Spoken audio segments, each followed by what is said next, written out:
Good afternoon, YouTube, Facebook, and whoever decides to watch this. Tacoma SRT5 coming at you today with an update on my 2003 Mercury Grand Marquis long travel suspension upgrade update. There is a forum or a post on Facebook, and it gave a lot of details and a lot of parts and what you should do.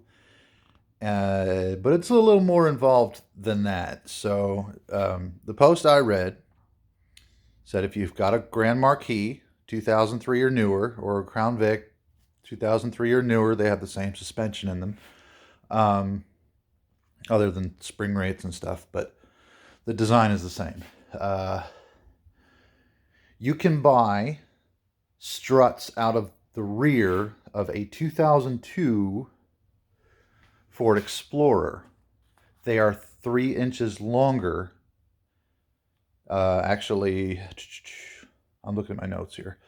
4.1 inches longer than the Crown Victoria struts. And the compressed height is 1.3 inches longer. So yeah, you're about 3 inches longer collectively speaking.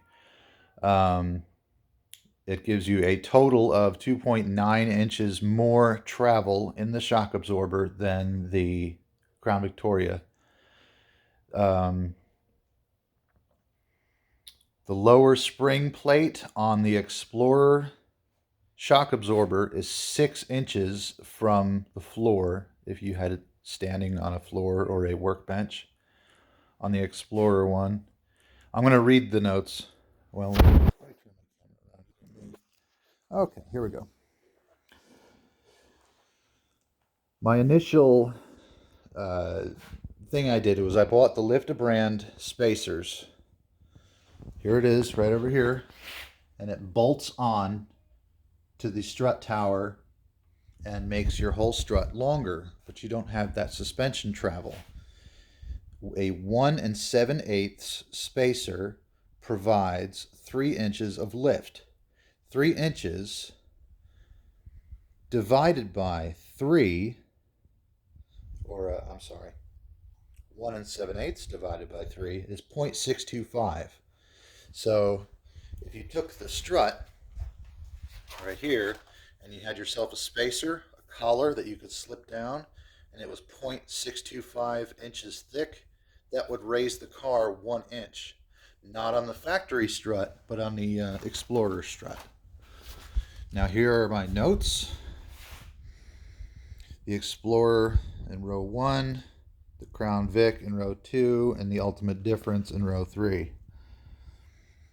The extended is 19.6, 13.5, 6.1.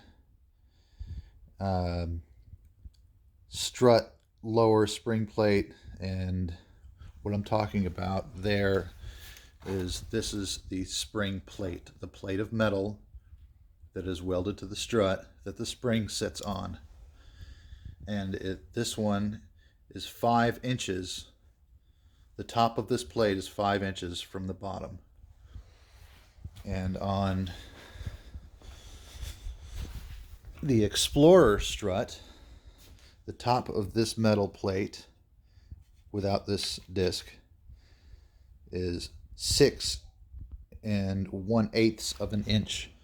So if you put the factory Crown Victoria spring on the Explorer strut, just based on this plate's relocation, that would lift the car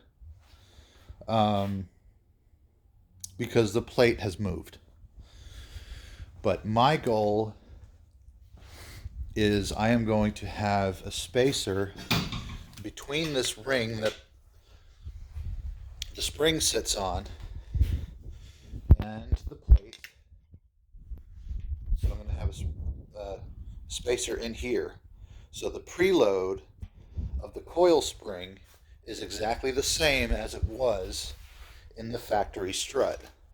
And that will give me both height and travel. It's going to be not exactly the same amount of preload, but almost as much. And I'll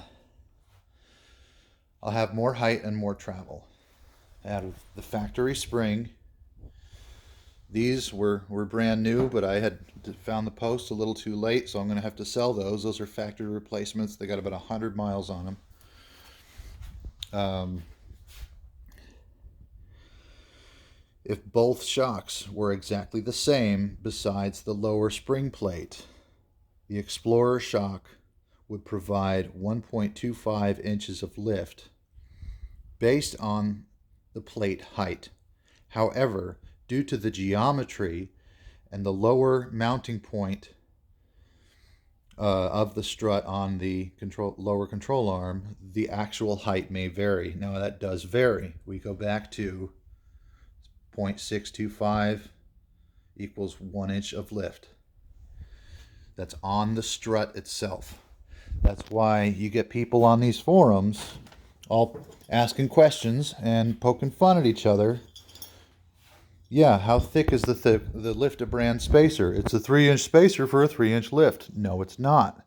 The lower mount to the strut is halfway out the arm, roughly. This is 1 7/8 inch thick, and it provides 3 inches of lift. You can do all the math yourself. You can do whatever you want, but I've measured this, and that's how it is here. We'll even prove it to you.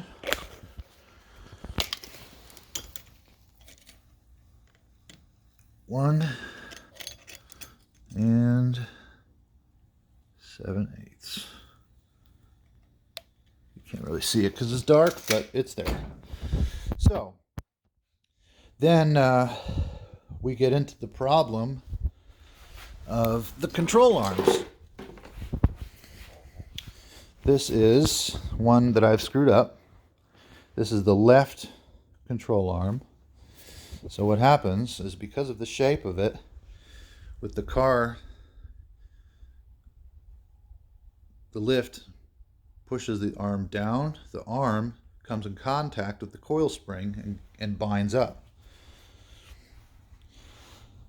So you have to take the ball joint out. And I had read, there you go, on the forum that people are grinding. So I ground a little groove right there so it could be as flat as it could be. And I could flip the ball joint around. And what I didn't think twice about, I'm going to put this down so I didn't think twice about is grinding this. Not really a big deal. There's plenty of metal here. It's a very strong metal. But what I should have done, which is what I did in the arm I didn't screw up, the whole ball joint has a lip around the edge that sits in there and there. So you take it out, you flip it over, you put it in. I ground the lip off rather than the arm. So the arm is still just as strong. And then I tack welded on either side the ball joint to the arm just in case. And I might have screwed something up with heat tempering the metal. Maybe not, I don't know, but might have done more harm than good. But it's not my good car. Not really worried about it. So that one's complete and ready to be installed. And this one is screwed up because I was popping the ball joint out, measuring, grinding, popping it in. It wasn't sitting flush. It was still sitting too high up off here. It was crooked. And by the time I was done and had it all ground down properly and had it put in and removed, however many times, it literally just fell in and out. I could press it into place with my hand. So this arm is shot. The hole has been stretched out. I even tried an extra ball joint I had on the shelf. And that's that. So like we go here. This is the original up position. You can see how that portion of the arm would catch. And then your ball joint's at a super steep angle. And you flip it over. And now the arm, isn't as tilted given the same location. I don't know the terminology here. I'm just trying to figure out what works and what doesn't. But yeah, those are my notes. Let me get a nice shot of this, and you can all just freeze frame it or whatever. The struts you want are 71322 reflex, and there's a catch to buying them. Some have a metal plate at the bottom that will accept the lower part of the spring. The metal plate is bent, so the spring just sits on that metal plate. And some, like this one, have the metal plate and the plastic spacer. The plastic spacer is what you want. Like I said, this metal plate is higher than the Crown Victoria, but if you want the full 3 inches of lift, you will need a 3/4 inch spacer in this location right here.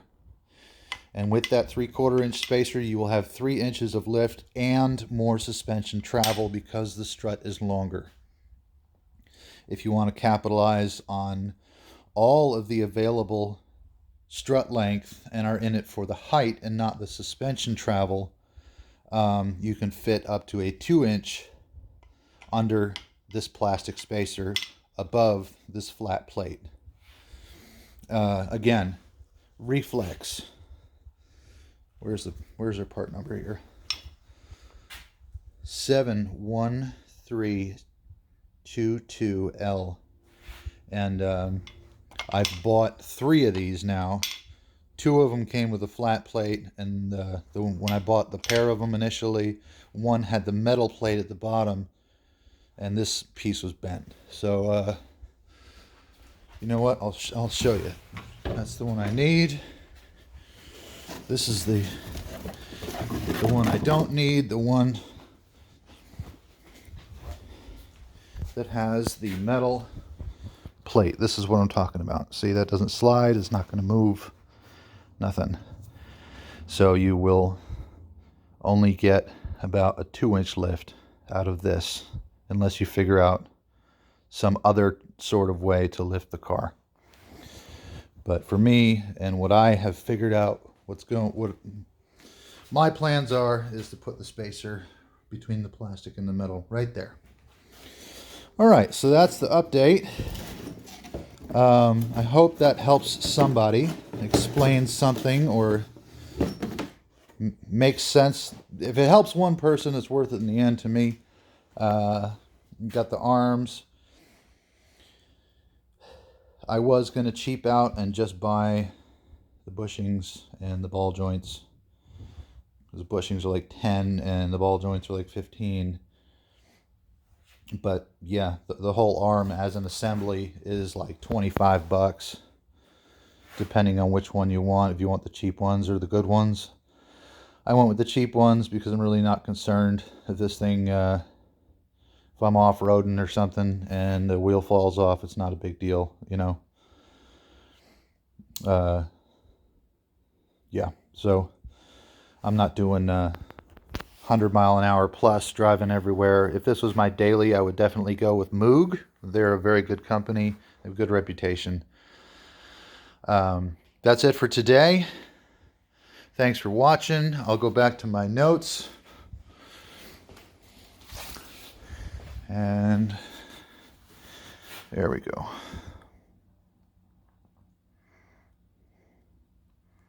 Like I said, if this helps anyone, I started to draw a picture on the right side, right here, of the Crown Victoria strut, but